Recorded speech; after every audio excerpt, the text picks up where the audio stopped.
So what I'm going to do is I'm going to record this session just because I realized it might be helpful for the folks who are not currently present.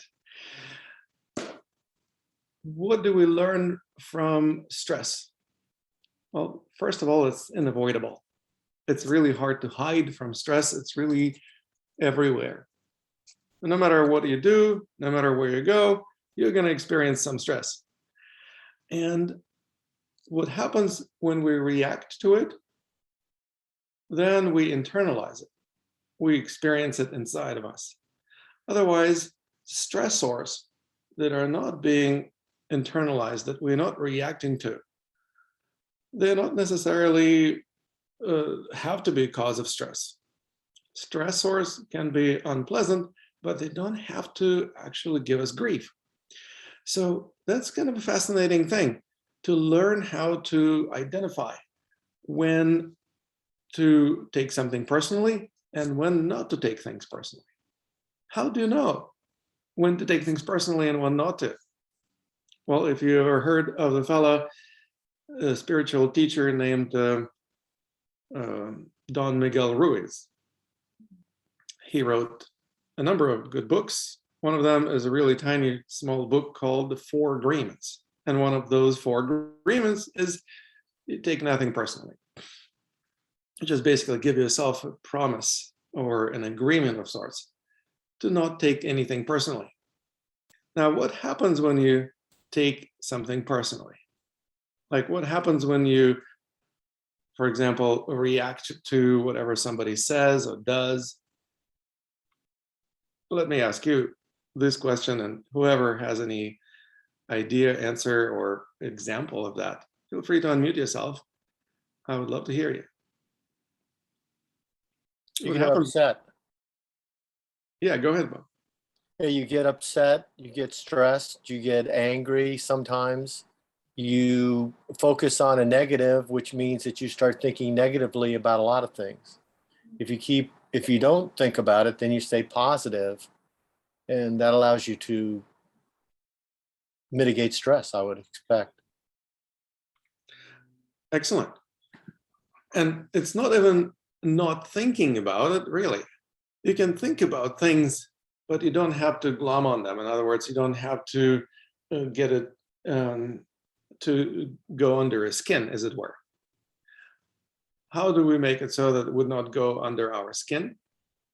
Well, it's actually a function of our mind. Our mind gives us the ability to choose whether to react or to respond to any stimulus. When we react to stimulus, we tense up, we resist, we are not accepting it, obviously. So we are basically either pushing it away or trying to run away. And fight or flight is essentially an example of stress. If we don't fight and don't flee, what else can we do? Well, that is exactly where the skill of resilience comes handy. Because if you're resilient enough, then you can deal with a situation that is not pleasant, but you can still deal with it meaningfully without being stressed or taken over by grief or pain or suffering. What does suffering come from? Well, it's basically like a nightmare of a daydream. That's exactly what happens in our minds when we create suffering. That's right, I did not misspeak. We create our suffering. Nobody does suffering to us. We actually have the ability to create our own suffering, and we do this very unconsciously in most cases. Nobody seems to like creating suffering consciously. If you consciously have a choice to create suffering or not to, it's likely that you will choose not to create suffering, right? But a lot of people experience suffering. As a matter of fact, if Buddha Shakyamuni, the founder of Buddhism, was right, that suffering is a major aspect of being alive. Now, there is a way to live suffering free, and Buddha talked about it in context of nirvana. But we learned that nirvana is relative, and we can actually experience maybe some glimpses of it in our daily lives. What I mean by that is that in our daily lives, when we have something that bothers us, that gives us grief, that causes us suffering, we realize I have the freedom of choice to engage in the perpetuation of suffering or to quit suffering. How do we engage in perpetuation of suffering?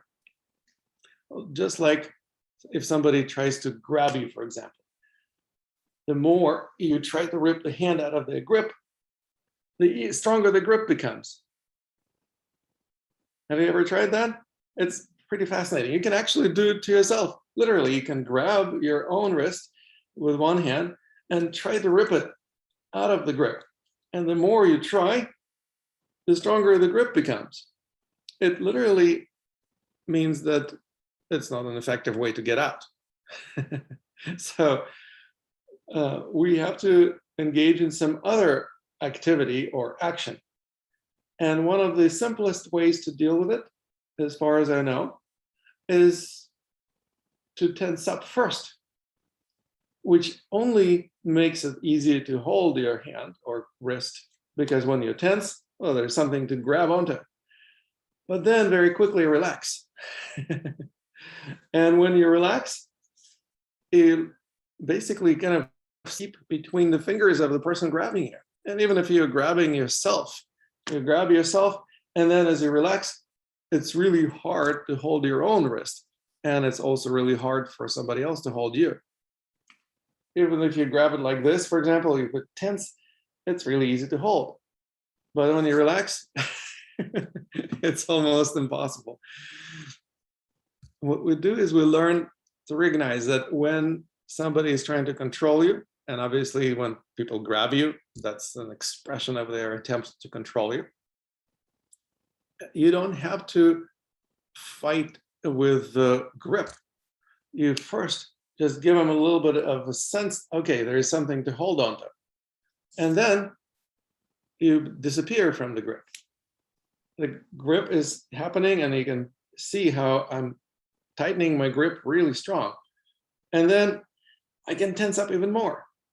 And that creates an illusion of control. And as soon as there is a relaxation, that illusion is exposed. Basically, that creates a situation where there is no control anymore.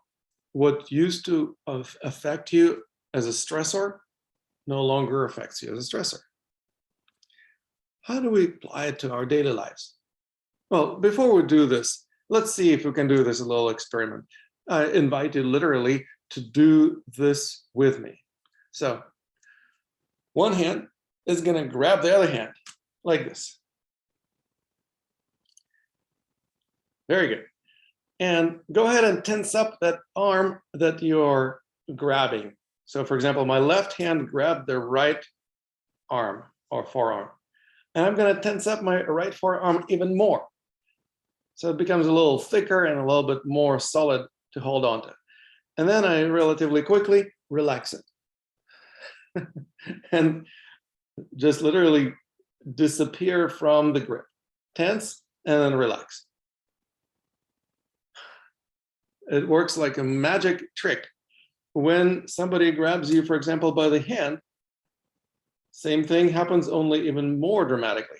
You tense up, for example, clenching the fist, and then you relax. When you do that, you actually begin to feel like, oh my God, what I used to be afraid of, such as somebody controlling me, somebody doing something to me, is so easy to deal with. It's actually a lot easier to deal with a lot of things when we're not reactive. What would be a daily life example of being really reactive? Like, can anyone give me an example of being reactive?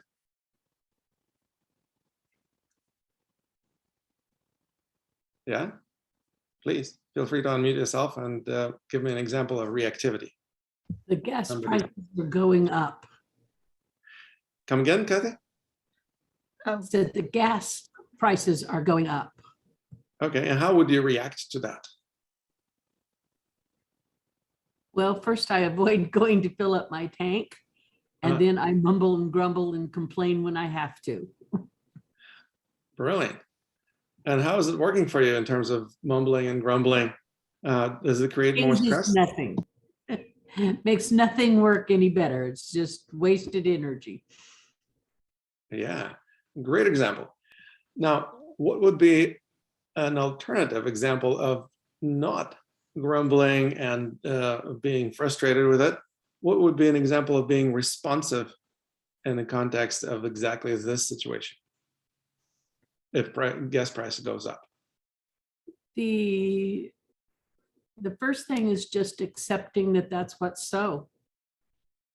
Yeah. Just like now, okay, that's what's so. That's the price of gas. I could look for a cheaper place or not, but just the first thing is to say that if I have to purchase that, then I have to purchase that. And just Right. get unattached to it.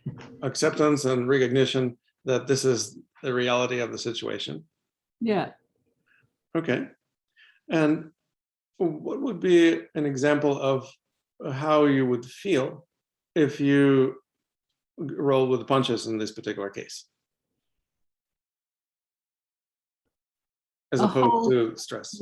less stressed and more relaxed and unencumbered. And in fact, I have energy left over to think about other things, about getting other things done. Unencumbered, that's a really good word. We encumber ourselves with our own stressors, don't we? And so yesterday I was filling my car's gas tank. Mind you, I drive a Prius, so it has very high gas mileage, and so I never complain about price of gas. But I was looking at the gas prices as I was driving past the gas station, and I decided to find the most expensive one. It happened to be, what was the gas station? Chevron. Yeah, so I filled the gas tank at the Chevron, paid more than I would normally pay if I filled it somewhere, let's say at Costco. However, it actually serves basically as a shopping therapy. It's not like you're trying to run away from something like a gas price. You actually go into it. You accept, yes, the price is higher and I'm going to pay it and I'm going to feel good about it. Sounds like a weird idea, but this is exactly what allowed me to overcome PTSD after my military service. It's called exposure therapy. You literally imagine going into harm's way or into the situation that triggers your PTSD in your imagination. You imagine being triggered, but then you also look at the situation from other angles. Well, is this the worst thing that could possibly happen? What it could be a better scenario, what could be worse scenarios. And so you develop a more kind of third party's perspective on it. And something really cool happens. You literally lose PTSD. I don't have PTSD anymore. It literally creates the condition of much greater resilience when you look at situations happening in your life with no stress. Does it make sense to you guys? We're going to do some exercise to facilitate learning this, but I just want to make sure that it makes sense to you, because I don't want to teach anything nonsensical. It makes sense, because especially when you think about the worst case scenario and then the best case scenario. And I find that very powerful, because instead of shying away from how I feel about the worst case scenario, all the worry and, and then to actually turn it and say, well, okay, now let's actually go into the best case scenario. And it's by really going into both of them that I can feel a difference. And then I don't feel so, I certainly don't feel so helpless. That's exactly it. Yeah. basically developing the ability to look at things on a scale rather than in a black and white fashion, that something is either good or bad. It's all relative. There's always something that you can resonate better with. You never run into something that is absolutely perfect, 100% ideal resonance. There's always room for improvement. And you also never run into something that you have zero resonance with, because if there is no resonance whatsoever, it's probably because you don't even exist on the same plane of reality, so to speak. So basically what we learn is how to look at everything on a scale of resonance, where we don't really put labels on things like this is the good thing, this is the bad thing. We just simply assess everything in relative terms. What could be better, what could be worse. And when we do that, something amazing happens. We realize that it's all relative. And this relativity is what gives us the sense of relief, because we no longer feel like something worst thing happens to us. There are things that could happen that would be a lot worse. And also there could be better. And what happens is then we start looking at, well, how do I need to be in order to experience better things? Because if I stay the same way that I have been, it is pretty likely that I will keep experiencing things that I have been experiencing. It's like I resonate with this particular realm of existence or this particular frequency of energy of consciousness. I essentially attract this type of events into my life. If I don't want to experience these events, well, I need to shift my frequency. I need to move myself into a different frequency or realm of consciousness so that I would experience things differently, or at least reorient myself so I'm not constantly running into the same things over and over again. I changed course of action. As a matter of fact, that's exactly what we learn to do when we experience any kind of challenge or problem, what most people would call a problem. We learn to perceive it as an opportunity to learn, to grow. And this often is an invitation to consider change in the course of action. If what we have been doing led us to this particular experience, well, why would we keep going in that same direction, thinking that we're going to have some different experience? It's like, that's a sign of insanity, right? If you keep doing the same thing and expecting different results. So if we want to be sane for a change, we learn how to reorient ourselves. Or in other words, we look for where the flow is going rather than pushing where we think the flow should be going. The flow of things has some mysterious ebbs and flows, and it changes its course all the time, changes the most constant thing in the universe. If we learn how to be in the flow of changes, it means that we need to learn how to course correct. And this course correction, or even shifting to a different level of consciousness altogether, is not easy. Very few people teach this. Very few people develop this skill that would give us exactly this type of ability. Well, I'm here to actually introduce this skill and invite you to practice it. Our experience today is what I would like to begin with.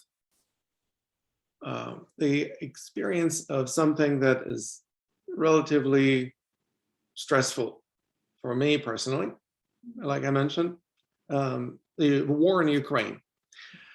Let's see how we can exercise some flexibility. How can we observe this from a different angle? How can we recognize that maybe there is something to learn from this experience? It's something that obviously is dominating the news. If you pay attention to what's going on in the world, you probably know that there is a war going on in Europe. Let's see if we can look at it from a point of view of a fly in a wall. That doesn't have any attachments, it doesn't have any aversions, it doesn't have anything to take personally. is just observing things as they are. What could possibly be a lesson that we could learn from this experience? We can meditate on this for a little bit. Whoever comes up with the insight first, feel free to unmute yourself and speak up.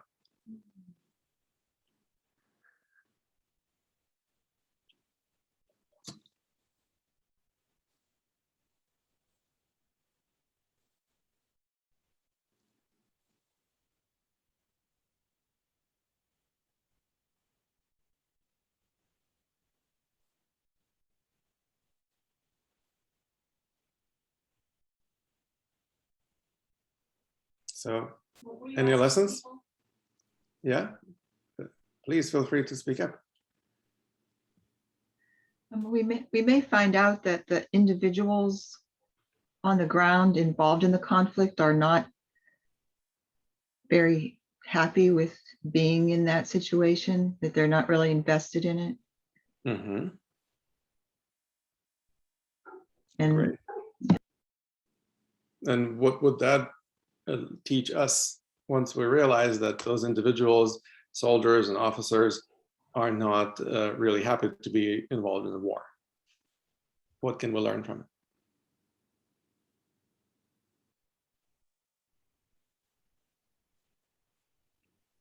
Well, it it would changes. be, yeah, go ahead. It just changes our judgment. That's the Lucinda, first. what does it change? I said it changes our judgments. And in which way does it change judgments? Sorry, Kathy, I interrupted you though. Well, it can't be so black and white. For instance, we know that these people on the ground are human beings like ourselves. They're ordinary human beings who've got caught up in something for whatever reason. No, they've chosen to be there, obviously. That's their path, but so much changes with judgment, and so much changes with the language that I use, the language I think with, the language I use to speak about people, all that is affected. And yeah, I'll stop there. That's great. Thank you, Lucinda. Yeah, I totally agree. Judgment changes, our perspective changes, and with the change of perspective, we may be able to see things differently from different vantage points. Obviously, that is a clear indication that some learning can be possible when we see things from different angles. The greater variety of angles we see, the more we develop like a 360-degree vision, so to speak. Or you can say we develop ability to look at things from 360 degrees. And what that does, it gives us the ability to perceive connections between cause and effect a lot more clearly. Often people struggle to connect the dots. Why does this shit happen to me or to anybody else? Why do people do stupid things? Well, if we don't see the connections clearly, we are just wallowing in grief and despair because we don't understand what's going on and why. Once we begin to see the connections between cause and effect, we're no longer ignorant. Ignorance is one of the main causes of suffering. Once you're no longer ignorant, you're no longer going to experience suffering that much. It's still possible to experience suffering if you're not ignorant, but you take things personally. So the next thing would be to also learn how to not take things personally. How could we take it if not personally? Well, we could take it transpersonally or impersonally. In other words, we would be able to look at things and say, okay, well, if this is not the worst thing that could possibly happen, and if I were not the person suffering from this experience. It would be somebody else. How would I be able to see this reality from a different point of view, not being affected by it immediately? Like the fly on the wall, if it's not taking anything personally, it's not stressing out. It's observing, paying attention. And it's a lot easier to pay attention if you are not stressed, if you're not taking it personally. It's really hard to pay very well attention if you're taking something personally, if you are stressed out or suffering. And guess what happens when you when you don't take things personally, and as a result of that, you're much more attentive. It facilitates learning. If we realize that the problems that we usually perceive are actually learning opportunities, we can only learn from them if we are in the learning state of mind, which means we're curious, open-minded, and available to change. Well, that's exactly what we're here for. We're not here to suffer in this life. We're here to learn, to change, and to grow. If we recognize this as one of our primary objectives in life, then something really amazing happens. We transition from living in the world of suffering to living in a world of freedom from suffering, which is what we call nirvana. That state of freedom from suffering is something that we can experience, at least temporarily, on a daily basis. That's exactly what we learn. We learn how to integrate it into our lives. So we're not just hoping that it's going to happen to us sometime in the future. We actually learn how to live this way in daily life. So what would be a good example of living suffering free in daily life? Does anyone have any example of that? Maybe you've experienced it personally. Despite some shit that was hitting the fan, you actually rolled with the punches and didn't suffer. On the other side of suffering is taking an action in the face of whatever that stressor is, instead of being bogged down with the woe is me of it, to realize I have the power to take an action. And you know, a perfect example is what we're talking about, that my first perception of this war is it's a war on the TV for me. It's not affecting my living room. It's not affecting my immediate day, right?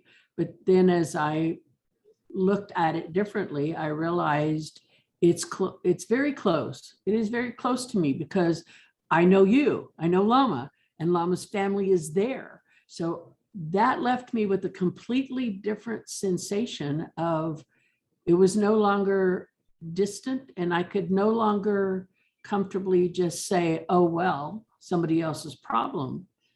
I can't get on an airplane and go over there and be of much use, right?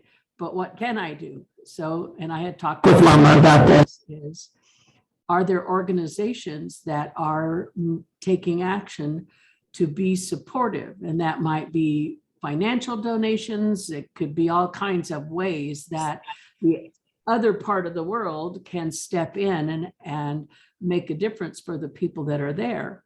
So, and since I've had that conversation with you, I have been made aware of several organizations that are doing just that. They're preparing to be available for all the suffering, unfortunately, that is inevitable from this. And there's opportunities to contribute, to make a difference. And had I continued in the thought of, oh, this is not my problem, I wouldn't have even noticed those other things popping up. They would not have been in my attention awareness bubble. Okay.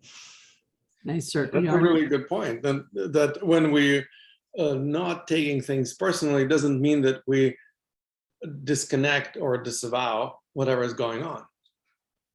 We pay attention, like I was talking about, developing more attention. We pay attention to what's going on, not taking it personally, just simply makes us less likely to suffer.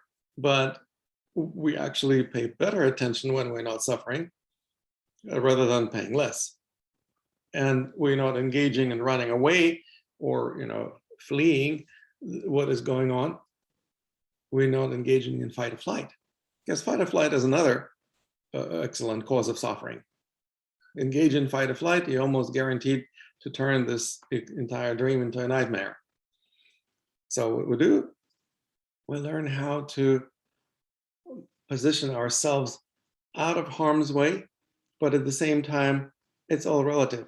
There is some harm happening somewhere, and we develop the ability to basically assess it all on scale. Where is more harm? Where is there less harm?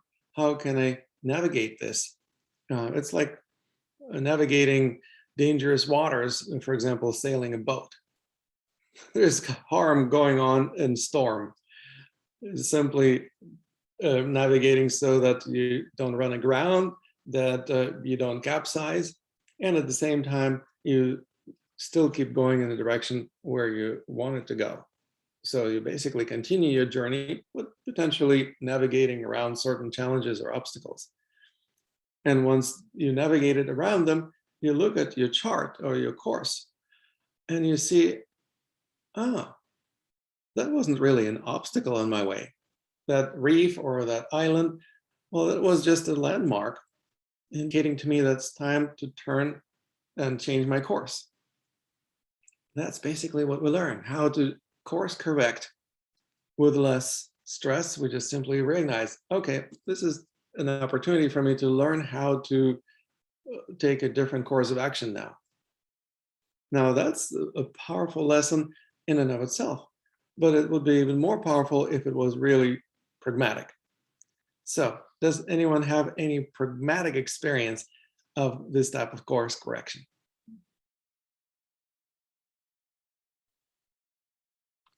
Come on, guys, look alive. Hey, Lama, I'm just thinking, can you hear me? Am I Yes, unmuted? Okay. How this pandemic has challenged me to explore different avenues of staying connected and being in flow with friends, family, and being open to new experiences, even though they might be virtual. It's just, and there are days when I feel more in the flow, with what's going on in my small world, because, the pandemic has changed all our lives in the whole world, and I think learning to live with this virus, and I will share that my grandfather died in the 1918 pandemic. And I knew how that affected my dad's life because he wasn't even born yet when his father died. But he survived, and had a life. Yeah. And yes, I think being in the flow, for me, I am more relaxed. Absolutely. Yes. Thank you. As a matter of fact, being relaxed under pressure is one of the great physical examples of being in the flow. Yeah. And that's what we're learning. As a matter of fact, since you are in our harmonious strength training program, you will enjoy watching the recording, since I think you didn't participate in our no, I did. I was having some technical issues. I'm still learning these things. Great. Well, we basically explored how to relax under pressure physically. Yeah. Yes. This is something that goes a little bit beyond the scope of our group coaching clinic today, but it's definitely possible. We study it, we practice it. Anyone who wants to engage in this exploration deeper, you are definitely welcome to connect with me and find out more about it. You probably receive my emails. That's how you found out about our clinic. You're also welcome to book a call with me. It's not going to be a charge. I normally charge $300 for an hour session. It's going to be free of charge for you just for being in our clinic today. And Thank you. here is a link that I'm posting right now in a chat. Thank you, Lama. You are welcome. Now, while I'm doing this, does anyone else have any example of relaxing under pressure or thriving under challenging situations?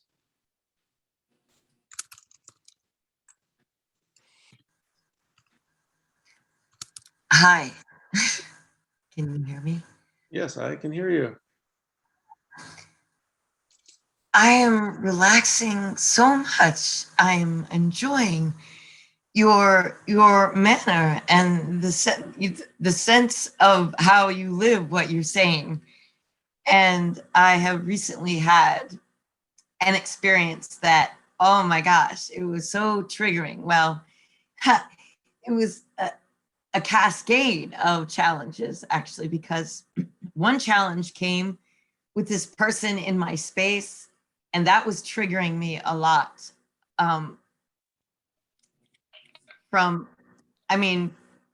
PTSD is something I've known very, very well, having a lot of trauma from very, very young.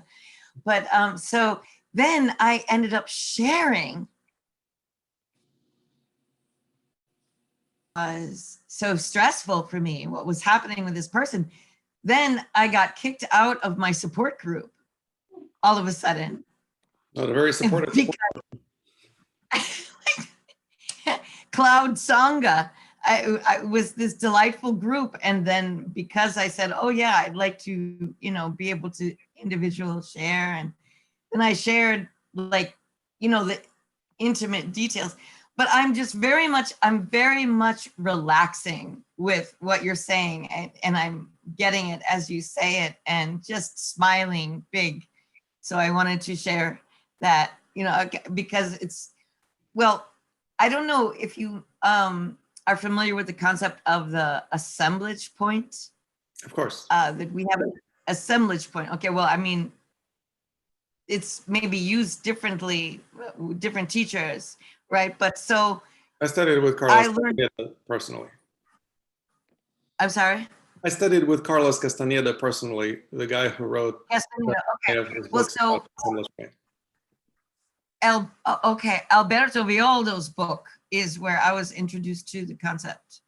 Okay. And so, yes, taking my assemblage point and very pointedly I'm doing all this reacting because I'm letting myself relate to the jaguar, where all the interpersonal, let's get up here into the mythic, let's get up here into the eagle, where it's just, you're looking down from the God self, from the everything is one, then it doesn't make sense to be all tight. It only makes sense to be all tight and reactive when you are orienting yourself in that space where interpersonal world, and that's just one. Yeah. So brilliant. Yeah. I'm getting it. Thank you. Thank you. I think that this is an important concept, the assemblage point. We'll probably dive into it in our future coaching clinics, because knowing about it and understanding how it works makes a huge difference in our lives. So thank you for bringing it up, Sherry. And also, what we learn is how to develop practical skill of becoming more and more resilient, less and less stressed. So how do we do this? Well, just like we did it with our hands, we can also do it with a lot of other things.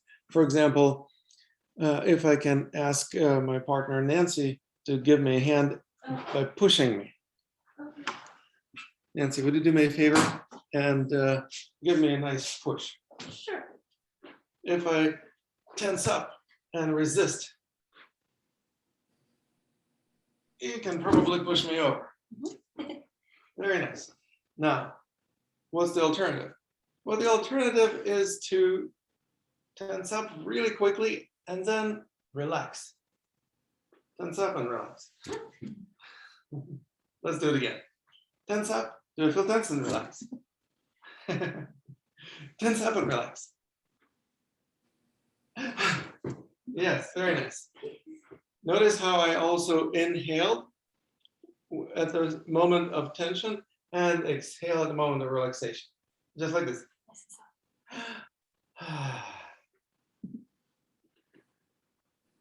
Let's do it fast. Okay, we're trading roles. So I'm placing my hand on Nancy's stomach and it feels kind of tense and I push and off she goes. Now, let's see if you can contract and relax. Nice. Beautiful. I come a little closer. Nice. So I'm gonna go a little bit faster. Contract and relax. Excellent. And again. Nice. So how does it feel when you do that with less resistance and more flow? That I'm meeting you and then, but not keeping you. Like just, there's no fight and there's no holding on. So you're not standing in the middle of the flow, you're moving with the flow. Right. Like, there it is. Yeah. There's a recognition and then a relaxation. And you literally don't get pushed over. Who wants to be a pushover? So how does this relate to? So if we don't want to be pushovers, if we want to learn how to flow with the challenges, well, we learn how to do this by first tensing up momentarily, doing what we would instinctively do. Instinctively, you probably would tense up under pressure, but then you consciously tense up. You don't just do this instinctively and become tense for a long time and become a really easy target. You actually tense up consciously. That means that you also can consciously stop doing it. If you do something unconsciously, you can stop doing it because you don't even know that you're doing it or how you're doing it. But if you tense up consciously, then you can also relax consciously. Just like we're doing it with the arm, we can also do it with the whole body, as Nancy and I just demonstrated. Can it be done in our minds? You bet you can do it in your mind. Now, this is going to be your homework, my friends, to learn how to do it in your mind and in your body. Let's embody these skills. Let's develop the skillfulness and resilience, because there's going to be a lot of shit hitting the fan soon. And probably there's no way to avoid it. We tried to prevent the war from happening. We even held meditation vigils. It still happened. Fine. Well, peace is relative. So what we do is then we find the peace within first. And then we see, okay, how can I facilitate less reactivity, more responsiveness in my life? How can I expand it beyond my immediate circle of influence? For example, what I'm doing is I'm expanding beyond my immediate circle of influence. I'm influencing the lives of people participating in this call and those people who will be watching it later in the recording. This is my contribution to peace. This is going to be your homework, my friends, to find out how you can contribute to peace, how you can make this an important and essential part of your lives. Is this something that you would be willing to take upon yourself?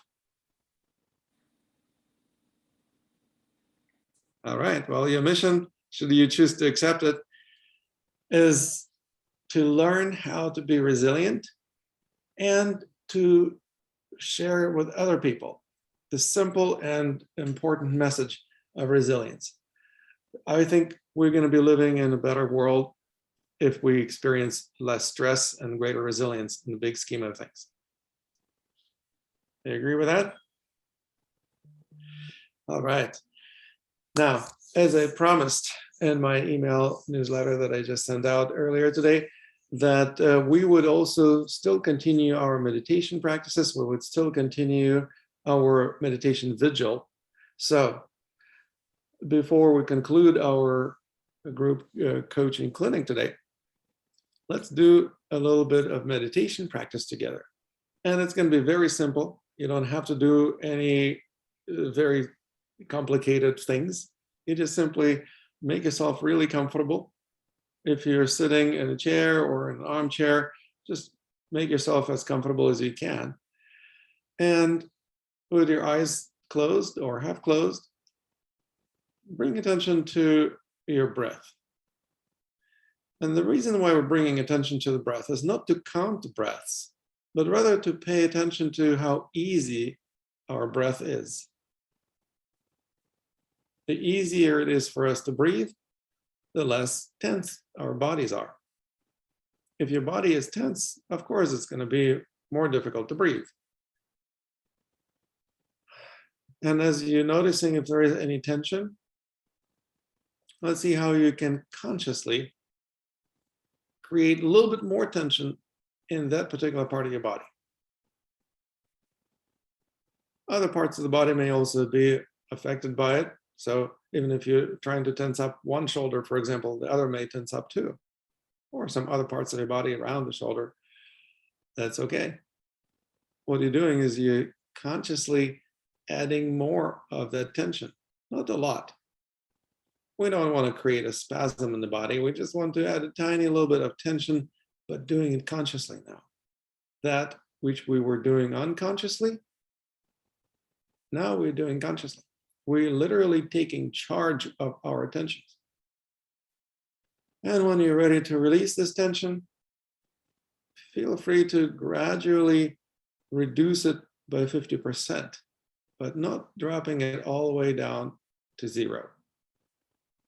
And now bring it down to 25%. Very nice. Some yawning starts happening. Some sighs of relief start happening. That means that you're becoming more relaxed.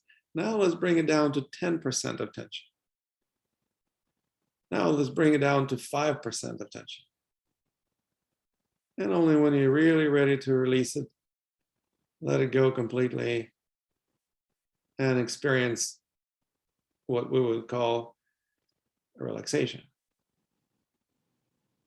As you become more relaxed, notice how breathing becomes different, easier and smoother. You may have a sigh of relief. You may start yawning, which is perfectly acceptable. Yawning is natural meditative breath, because when you yawn for a moment, your mind cannot think. And you enter that meditative state of consciousness, of quiet mind, that many people are trying to do. And they sit for a long time in meditations, hoping to get into this state. And now we know how to achieve it very quickly and effectively.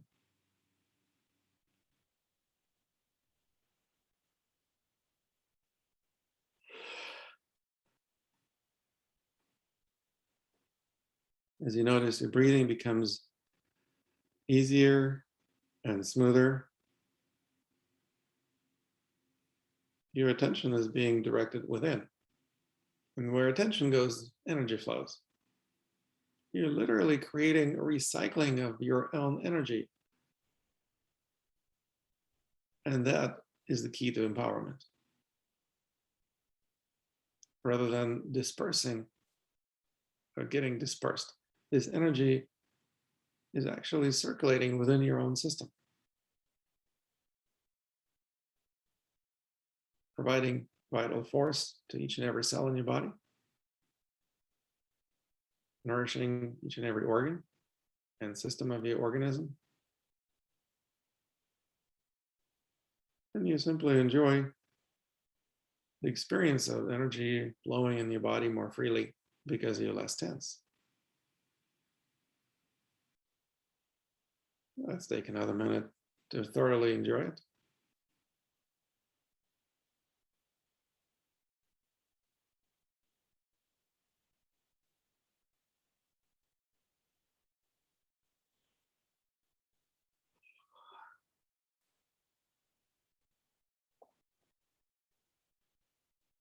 As you can see, meditation doesn't have to take long, just a few minutes, maybe more than once a day, is an excellent way to practice. Rather than sitting for an hour or two, we actually learn how to meditate in short but effective sessions, just 2, 3, 5 minutes. If you get ambitious, maybe 8 or 10 minutes. No need to do it for much longer, but you can do it several times a day. Maybe once in the morning, once in the evening.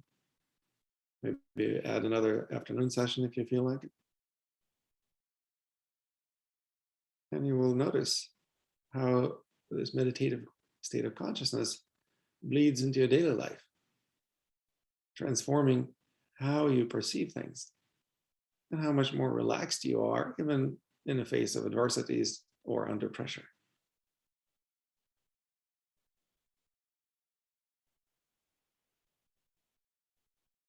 And as I promised, we'll also do a little bit of chanting.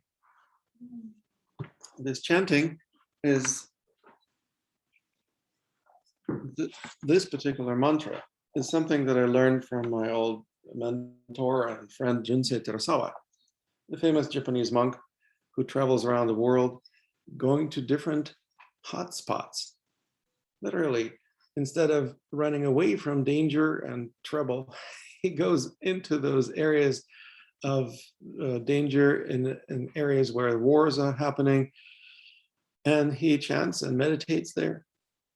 And his teacher, Nichidatsu Fuji, who lived in Japan and ended up moving to India after World War II, he befriended Mahatma Gandhi and taught him this mantra, which Mahatma Gandhi kept chanting every day for the rest of his life. It's a very simple mantra, Namu Myoho Renge Kyo. I'm going to actually type it into the chat right now.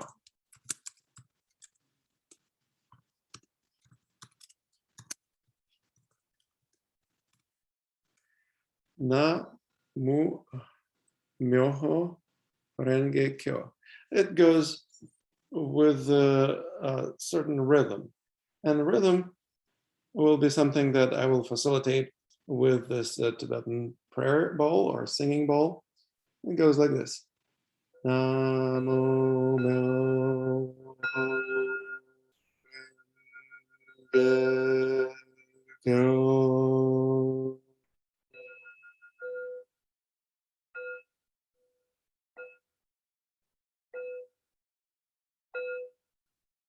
Namo Myoho Renge Kyo. Feel free to unmute yourself and we can chant together. Namo Myoho Renge Kyo.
Namo Myoho Renge Kyo. Namo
Wonderful.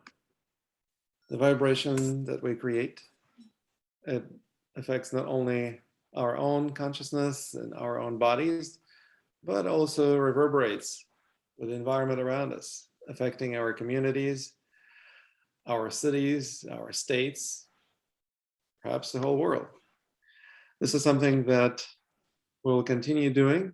It's as a part of our 15-day meditation vigil.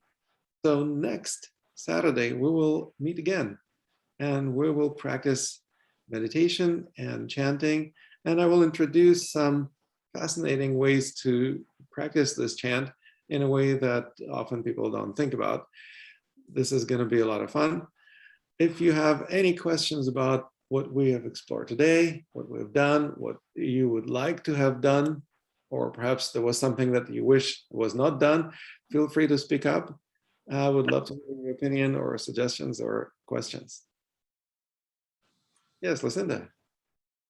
Please, could you speak the rhythm of the chanting? Because on my system, there's a lot of distortion with the sound. I'd be interested to know if anybody else had that experience, whether you're too close to the microphone, I don't know what, but I couldn't, the whole thing was quite distorted. So it would help if you could simply say the rhythm, at least. Namo myoho renge kyo. It goes with a beat of either a prayer drum or a meditation bowl. So the two phrases in the beginning, Namu, or sometimes just Namu, are kind of shortened, Namu, and then all the others are twice as long. Myoho renge kyo. So that creates a simple rhythm and pace. And obviously, as long as we exhale, we also need to inhale. That's what we do for more or less the same duration of time. So there's the same rhythm going on both on exhalation and on inhalation. Yeah, go ahead. What? So that I don't understand about the inhalation and exhalation. Well, if you're exhaling when you're speaking out or chanting, you also inhale at some point, right?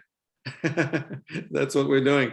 We are inhaling for the same or similar duration of time as we are exhaling or chanting.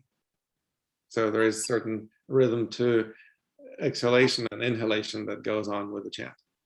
Okay. Thank you. You are so welcome. Wonderful. Any other questions or comments, folks? I am here to answer any questions or hear your comments.